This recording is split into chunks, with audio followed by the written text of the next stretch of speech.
Charismatic leader, a dynamic statesman who has been steering our foreign policy with clarity and purpose, and who has been instrumental in deepening of greater understanding and collaborations with the Central Asian countries, our extended neighborhood as we call, and further, whose thought and mind has been this council. He inaugurated this council in 2020 February.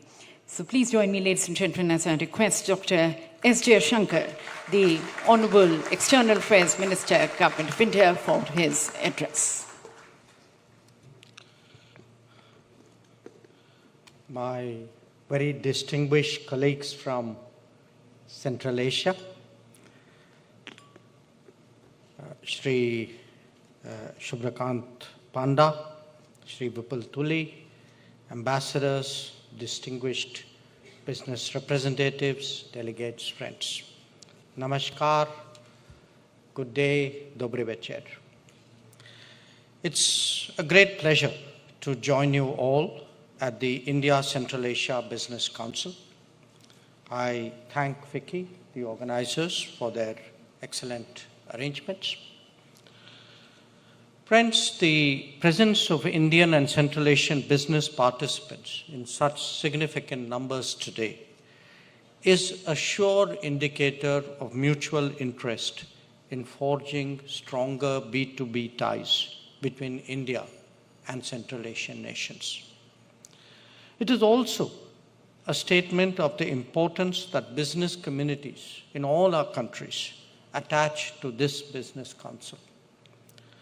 Today's meeting seeks to discuss and explore new opportunities and complementarities between our respective economies.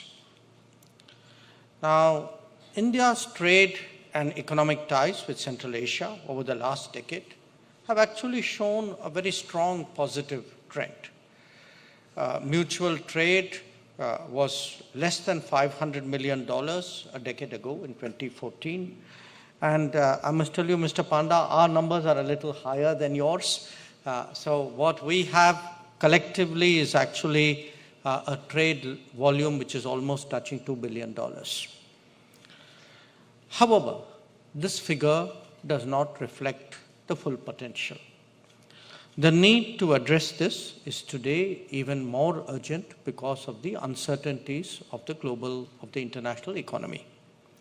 And this requires governments and business to work together in tandem, which is why all of us are here in this room.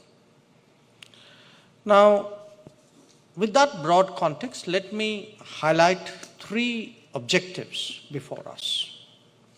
One is to deepen the existing cooperation, both in terms of volume and in terms of quality.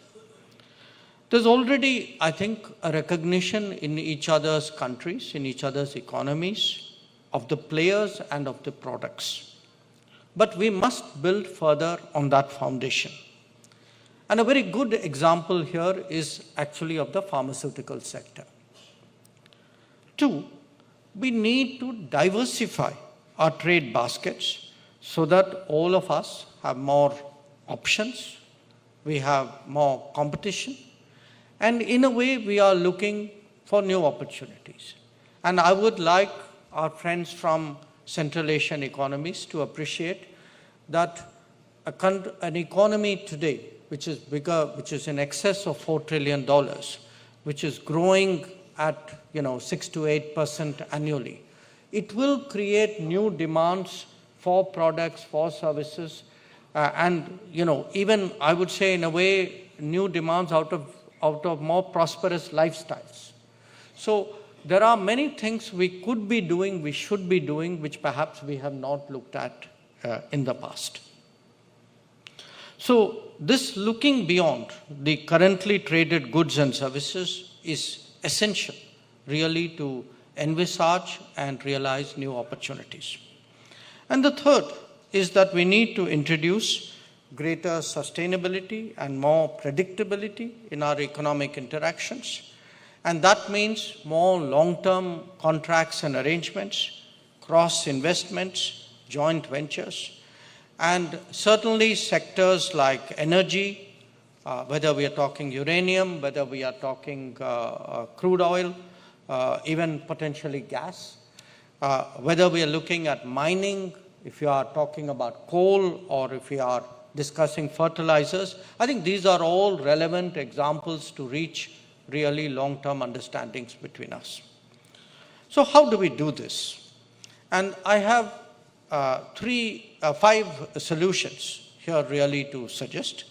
One, we look at the digital economy and innovation. I think Mr. Panda also dwelt on it.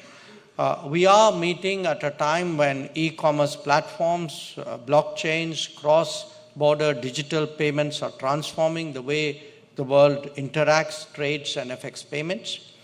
And India would be very happy to partner on about platforms like the UPI, like Aadhaar, like DigiLocker with our Central Asian partners. And certainly greater use of digital technologies and AI applications will help us unlock the full potential of our trade and economic ties. And I would also add that it will be a great help to our tourists, to our students, to our medical travelers, and I think, colleagues, this is something that we have discussed this afternoon. The second solution lies in the field of financial services. And here I would say closer engagements between our banks and financial sector will definitely strengthen our economic interaction. Some beginnings have been made in terms of opening of special rupee Vostro accounts in Indian banks by Central Asian banks.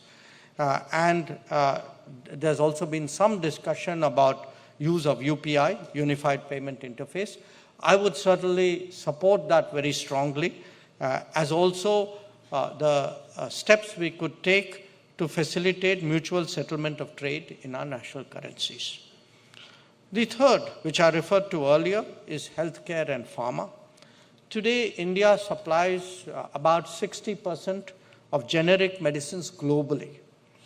And pharmaceuticals certainly is one of our most important exports to Central Asia. But what we need to do is really to strengthen cooperation, especially between our drug regulators. And we could also look at covering medical services, including hospitals, clinics, and diagnostic centers, as also the supply of medical equipment and medical devices. The fourth issue, of course, is something we have debated for some years now. How do we improve our connectivity? Because that has been a big obstacle. And I hear talk about both land and air connectivity. So what this means is more resources and effort in the INSTC, the International North-South Transport Corridor. Greater use of Chabahar port will surely reduce travel distance and costs. We are discussing this in a joint working group on Chabahar under the India Central Asia platform. But I would really urge FICCI to discuss with its members and discuss with the other chambers, the Central Asian chambers, whether, how do we better address logistical challenges and present, if possible, recommendations to us in the next few months. And I should also add that we need to expand our air services and we need to create a competitive environment for goods transportation. And fifth, we need to streamline transit procedures. India and all the Central Asian countries, we are all members of the UNTIR Carnet system. FICCI is the prime nodal agency in India for this system. And every Central Asian country has its own nodal agency. So the question before is, can we simplify customs procedure using the TIR Carnet to ease the flow of goods across borders? And again, can all the chambers get together and give us a consolidated roadmap or a recommendation in this regard? So friends, in addition to all of these, I think you would agree that tourism, education, films, cultural exchanges, these are all important. They should be tapped for their economic and business potential. I would certainly urge all the chambers and their representatives to do more frequent exchanges, particularly sector-specific business delegations. And we would welcome more inputs from the chambers. We would welcome more recommendations. How do we grow business? I certainly hope that we would get it in time, because at sometime in the not so distant future, we would like to see a leaders summit between India and the Central Asian Five. Now, tomorrow we will be holding the 4th edition of the India Central Asia Dialogue at our level, at the foreign ministers level. And we will be deliberating on ways to further deepen our cooperation, especially the economic dimensions of our relationship.